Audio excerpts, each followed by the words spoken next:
Say afia ni demientie said and something chemo ankasa etie. NPP amanyoko penny bako ya na nida kwan so betu franka ma party no ye Dr. ya Adutwum na wo se o man Ghana bebia ye dro no hian kabomo na NPP nso hian kabomo de odin kabom beba party no mo no ono betumi abo mankunim dia ye won de mfempi no ene edo no wotwe abato kese ye bedo man ye nim kase no etwa so me de minim ne say Dr. Adutwum na frag bearer. They are kenny nyina obia they will forgive because nipa no di watem kra wentimi anwene. Enti nyo ne di animo di asasem bi eni ho. Eye ebra de odi watem no. Ena ebe di animo. E ho na oyi ade bi tia nti abeka so memfa nko. Na me di animo no, me ye frag bearer. Me ni di watem.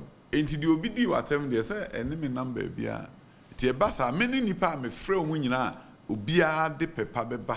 Si enkwaji tumi no fi se man kan ho asebone oma e kan asebone de omkoso kan delegates no so no sebe omoda susu adwene to mu se Dr. Adutwum gina ho e kasa no o kyerɛkyerɛ omo niam de obetimi aye wanka obi ho asebone ombeto ama me omto ma me nso a oma aka nam se man kom ho asebone oma teacher afọ no so beden ebe ba me ho enti e ba sa de a aka part na bo